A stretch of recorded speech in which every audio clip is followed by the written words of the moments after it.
आज आप सबों के बीच कुछ वस्तुनिष्ठ प्रश्नोत्तर को लेकर मैं हाजिर हूं। जैसा कि आप जानते हैं, सोपानी कृषि सबसे ज्यादा उत्तराखंड में होता है।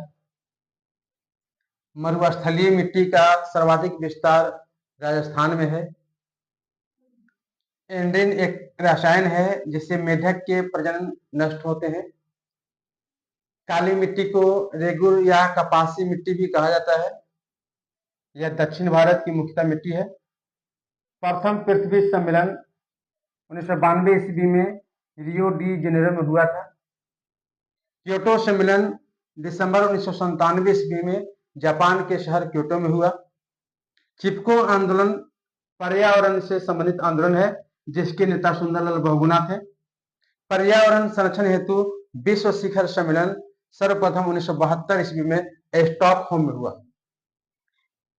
इसी तरह से एक कथन है कि संसाधन होते नहीं है, बनते हैं। यह कथन जिम्मरमैन का है और बहुत ही महत्वपूर्ण क्वेश्चन है। Small is beautiful, small is beautiful एक पुस्तक है जिसके लेखक शुमशेर हैं। तृतीय पृथ्वी सम्मेलन, जिसे प्लस 10 सम्मेलन के नाम से जाना जाता है, इसका आयोजन 2002 ईस्वी में जोहान्सबर्ग में हुआ। इसी तरह से विश्व पर्यावरण दिवस प्रत्येक 5 जून को मनाया जाता है। पृथ्वी को नीला ग्रह भी कहा जाता है क्योंकि पृथ्वी एक ऐसा ग्रह है जिस पर पानी उपस्थित है। देश के बांधों को, नदी घाटी पर जो है, देश के बांधों को भारत के प्रथम प्रधानमंत्री पंडित जवाहरलाल नेहरू ने आधुनिक भारत का मंदिर कहा था। दामोदर नदी घाटी परियोजना भारत की पहली नदी घाटी परियोजना है स्वतंत्रता के बाद की। नर्मदा बचाओ आंदोलन एक एनजीओ है अर्थात non governmental organisation.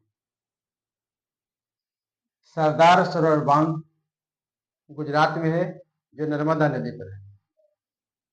Medha Patkar का संबंध नर्मदा बचाओ आंदोलन से है।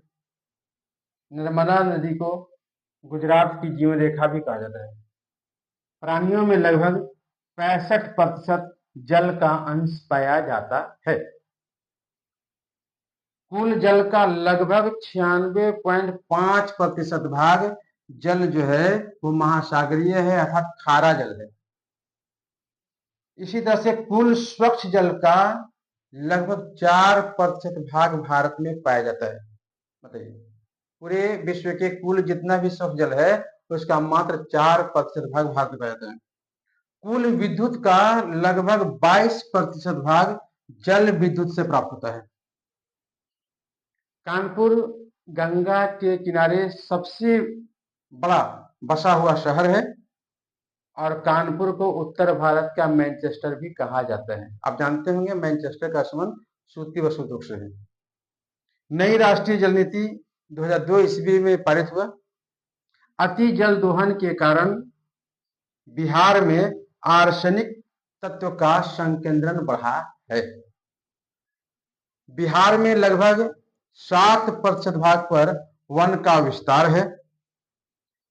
सबसे अधिक वन का विस्तार मध्य प्रदेश में है। संरक्षण और प्रबंधन के दृष्टिकोण से वनों को 3 भागों में बांटा गया है। ठीक है, ये ज्योग्राफी के कुछ वस्तुनिष्ठ क्वेश्चन थे।